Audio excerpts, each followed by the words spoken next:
இப்போதைக்கு அந்த ஆசினிக்கு எதிரா நானும் தாரணையும் தான் பேசிக்கிட்டு இருக்கோம். மத்தபடி இந்த மீனாட்சி, திவ்யா, முத்து இவங்க 3 பேரும் அவளுக்கு சப்போர்ட்டா தானே பேசிக்கிட்டு இருக்காங்க. இதே மாதிரி கோர்ட்லயும் வந்து அவங்க 3 பேரும் அவளுக்கு பறிஞ்சு பேசினாங்கன்னா நானும் தாரணையும் என்ன பண்ண முடியும்? என்ன ஒரே குடும்பத்துல 2 பேரும் 2 விதமா பேசுறீங்கன்னு ஜட்ஜைய குழப்பமாயிடுவார்ல? ஆமா கண்டிப்பா குழப்பமாவாரு. அது மூலமா அந்த ஹாசினிக்கு தண்டனை கிடைக்கிறது கூட தள்ளி போக வாய்ப்பு இருக்கு. அதனால உங்க குடும்பத்துல இருக்கிற நீங்க எல்லாரும் ஒரே மாதிரி கோர்ட்ல அந்த ஹாசினிக்கு தண்டனை கிடைச்சாகணும்னு பேசணும். அப்போதான் அந்த ஹாசினிக்கு சீக்கிரமா தண்டனை கிடைக்கும். ஆமாங்கய்யா, அதனாலதான் அந்த தாரணிய நல்லா உசுப்பேத்தி விட்டு இப்ப இருந்தே மீனாட்சி, திவ்யா, முத்துப்பாண்டின்னு அவங்க 3 பேரையும் தாரணிய தன் கட்டுப்பாட்டுக்குள்ள கொண்டு வரணும்னு சொன்னேன். அதை கேட்டு தாரணி ராத்திரி திவ்யாவை கூப்பிட்டு நாசுக்கா பேசி திவ்யா எப்படி இதுக்கு ஒத்துக்குச்சு? தாரணி தான் பிடிவாதமா ஒத்துக்க வச்சுட்டா. இதே மாதிரி மீனாட்சி கிட்டயும் முத்துப்பாண்டி கிட்டயும் சத்தியம் வாங்கிட்டா போதும். நீங்க என்ன சொல்றீங்க?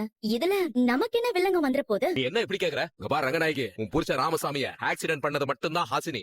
ஆனா ராமசாமி செத்தது ஹாசினியால இல்லையே, நம்ம 2 பேரால. ஹாசினியும் புருஷனை ஆக்சிடென்ட் பண்ணா, போலீஸும் அவரை ஹாஸ்பிடல்ல சேர்த்துச்சு. இங்க பாரு, உன் புருஷனை உண்மையா கொன்னது நீ, கொல்ல சொன்னது நான் தான். ஆனா அந்த கொலை பழிய சுமந்துட்டு இருக்கிறது அந்த ஹாசினி. அவ அப்படியே சுமந்துட்டு இருக்கட்டும்னு நாம விட்டுருக்கலாம். இதான் தேவையில்லாம நான் சொன்னேன்னு அந்த தாரணி கூட சேர்ந்துகிட்டு அந்த கேஸ போலீஸ மறுபடியும் கிளற விட்டுட்ட. இப்போ என்னன்னா, ஹாசினியோட அம்மா உன் புருஷன் சாவல, வேற ஏதோ மர்மம் இருக்குன்னு டைரியில எழுதி வச்சுட்டு போலீஸ தசை திருப்பிட்டாங்க. அந்த மர்மம் நீயும் நானும் தாங்கிறது போலீஸ்கோ இல்ல ஹாசினிக்கோ இல்ல உன் தம்பி முத்துப்பாண்டிக்கோ தாரணிக்கே தெரிஞ்சா கூட அம்மா கதை அவ்வளவுதான், கந்தலாயிடும். என்னங்க நீங்க கொஞ்சம் வாய மூடுங்க. யாருக்காவது கேட்ட போது என் புருஷன் செத்தது நம்மளாலதாங்கிறது நமக்கு மட்டும் தான் தெரியும். இந்த ரகசியத்தை